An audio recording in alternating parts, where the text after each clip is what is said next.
Good morning, everyone. So, I'd like to take a few minutes to speak to you about the power of surrender. So, when you're in a surrendered state, you're also in a flow state because you're not trying to control your outer environment. You're not trying to prove anything. You're not seeking validation from anyone. You're allowing life to appear and disappear. You're allowing life to come up and come down. You're not controlling anything. You understand that Source, God, is animating this entire reality. And you're here to bear witness to it. You can think of yourself as a visitor or a guest on this planet, and you're just observing it all. And by not controlling your wife or your husband or situations, or the way your body looks, by stopping to control everything and being so rigid, you're allowing the flow of life to occur. You're not interrupting the flow. Think of it like this: when we interrupt the flow, we're essentially contaminating the universe because we're not operating in unison with everything else in this universe. Yeah, we're bucking the current of what's wanting to appear and then disappear. Everything is temporary. Yeah, it comes up, it comes down. And you're part of that wave, you see? So sometimes you express yourself in certain ways is because you're part of that wave. Sometimes you will be animated that way. So why is surrendering so powerful?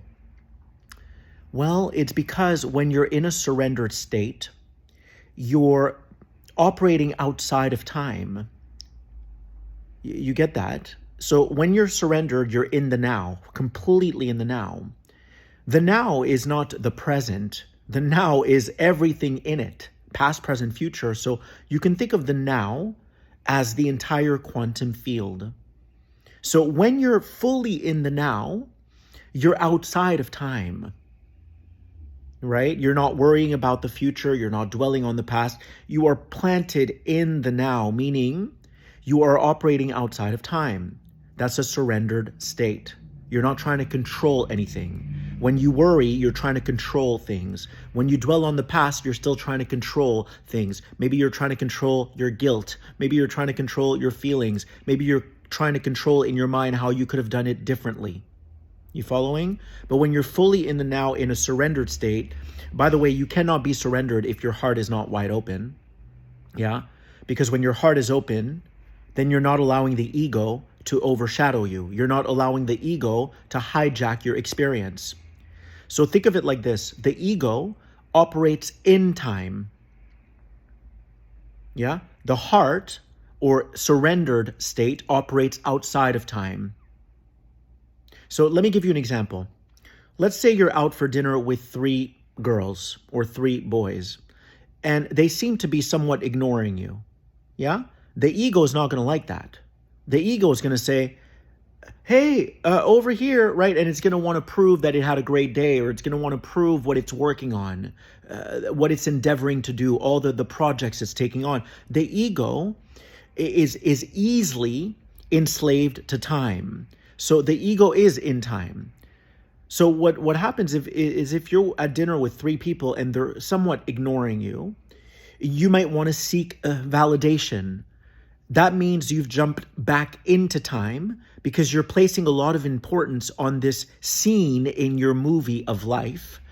The scene is nothing. It's tiny. No one cares about it, right? If you were a star in the sky, you wouldn't know what's going on in that restaurant. You wouldn't care, right? But what happens to us is as soon as we get reactive, we jump into time to control what's going on in the scene of the movie, as opposed to going, this is affording me an opportunity to keep surrendering, to just witness what's going on. It doesn't need to threaten me. It's just appearing and disappearing. These people are ignoring. Sometimes they're not ignoring. It's all good. So when you're in a surrendered state, you are operating outside of time. Yeah? You cannot be a visionary in life and create magic if you're always enslaving yourself to time, because you're going to let little things needle you. You're going to let little things get under your skin. So you're always going to be a slave to time. So the power of surrender is that you begin to become someone who's living outside of time. You're just allowing things to happen. I'll give you another example.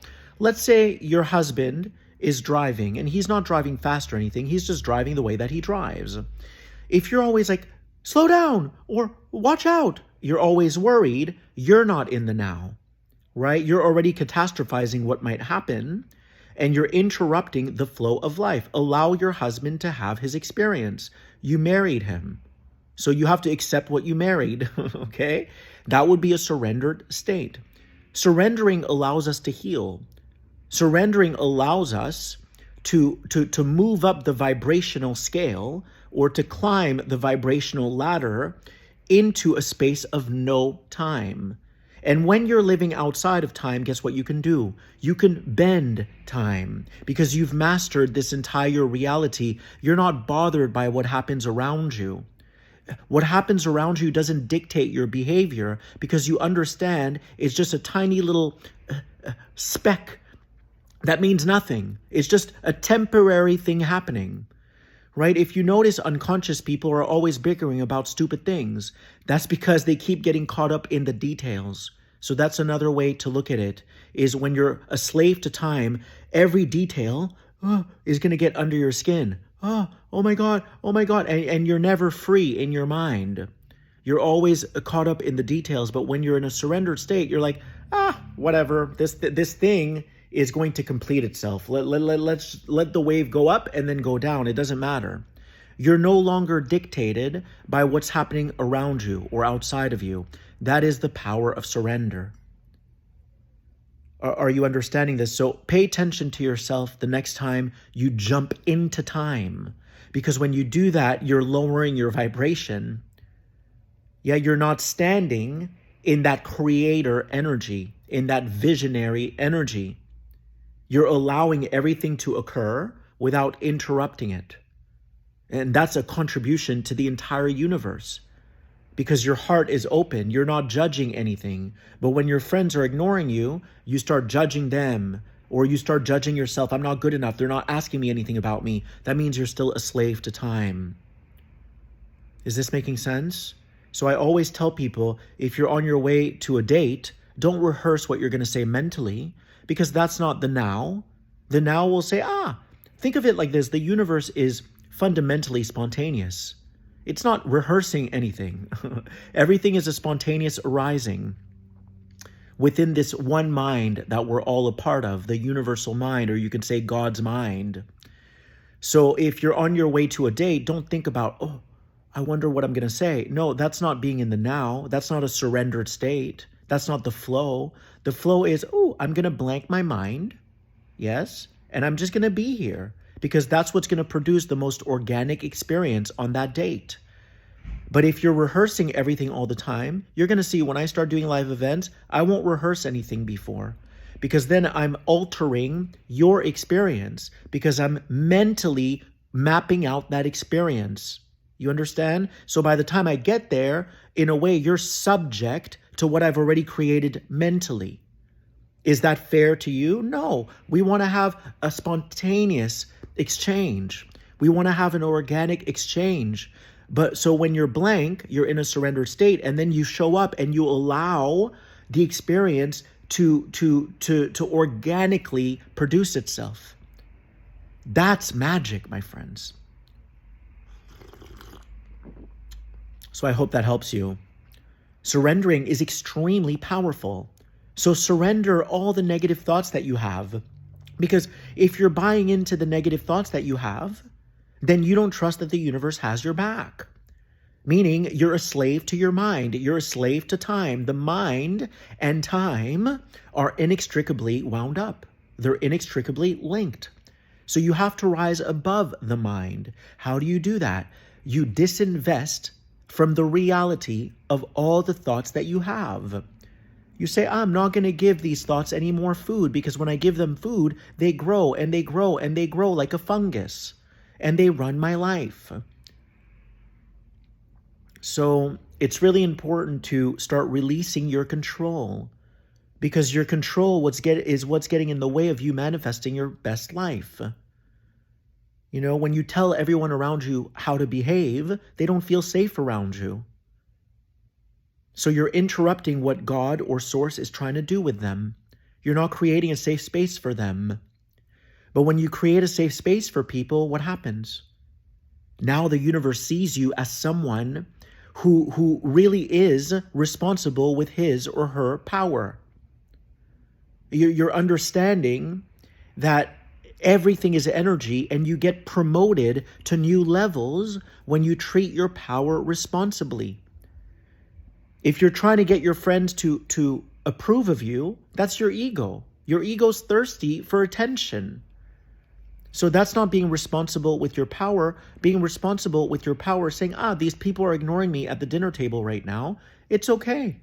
It's what it is. I'm already unconditionally loved by Source. I'm already unconditional love by the universe. I don't need to prove anything.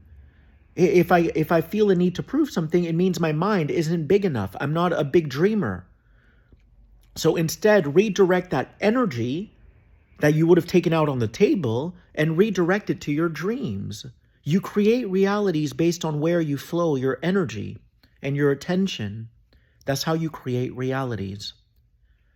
So surrendering is extremely powerful because you're no longer operating within time.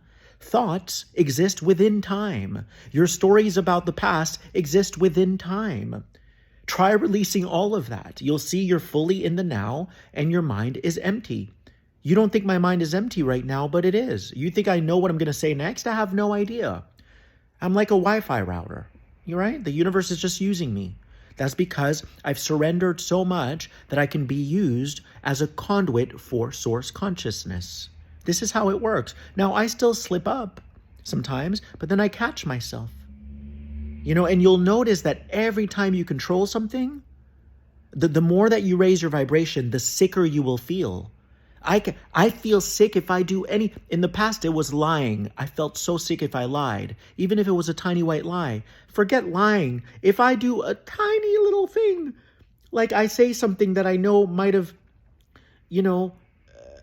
hurt somebody, but it wasn't intended that way, I feel everything now.